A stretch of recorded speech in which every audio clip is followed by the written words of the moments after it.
Hello friends, welcome to V7 Fitness Academy's Human Body and Movement Science educational video series. Today's topic is communicating about human body and their movements using anatomical position, anatomical terminology, directional and regional terms. We all know that in order to communicate about the human body and their movements, it is important to use a universal language that has been agreed upon by life scientists, scholars, and healthcare providers. This shared language to precisely describe the regions of the human body and their movements are called anatomical terminology.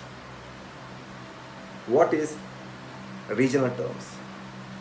For example, if your classmate were describing to you a tissue injury in his client's leg, you might assume that the injury was located in the thighs when your classmate actually meant the lower leg.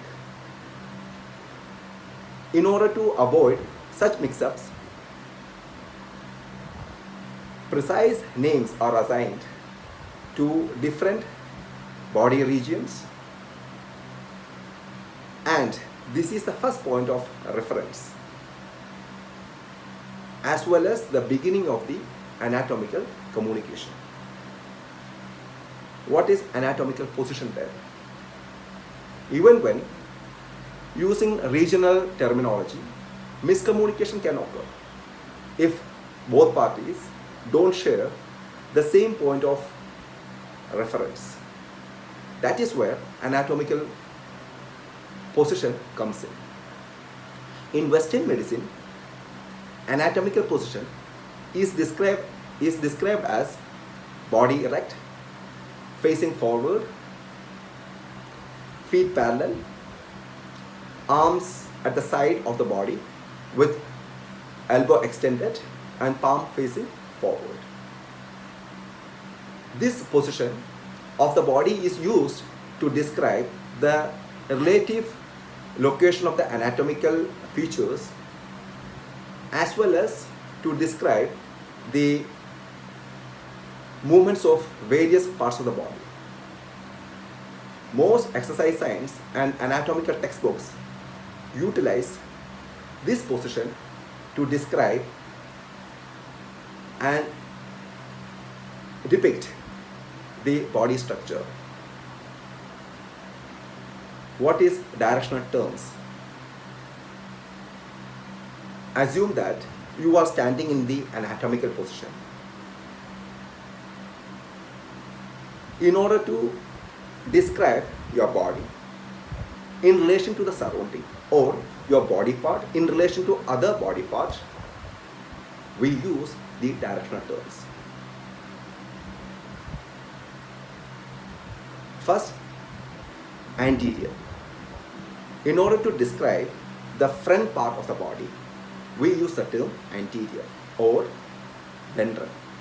In order to describe the posterior part of the body, we use the term posterior or dorsal.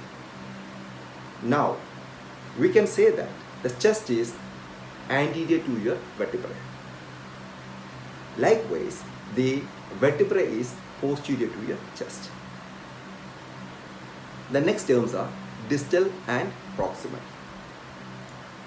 which is in relation to the body parts point of origin. For example, my hand is distal to my elbow and my elbow is proximal to my shoulder. Next terms are superior and inferior. Any body part or body segments in relation to the other, which we describe towards the head, we use the term superior, and away from the head we use the term inferior. For example, my nose is superior to my shoulder and my chest is inferior to my nose.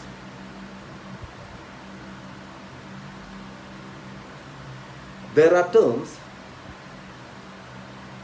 like medial and lateral where we use in relation to the body's midline.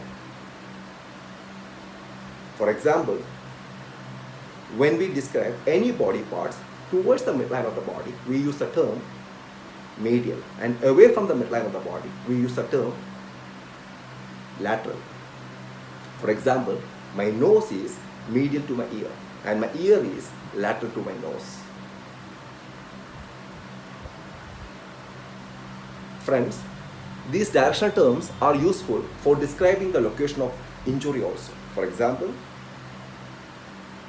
when you are communicating to your client's physiotherapist regarding any injury, you can use these directional terms like there is a soreness about 2 inches, proximal to the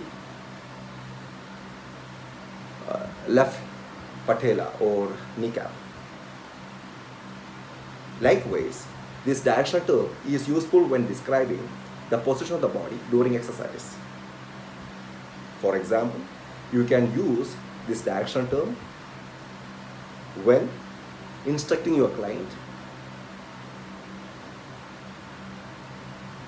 while the client is performing static lunges.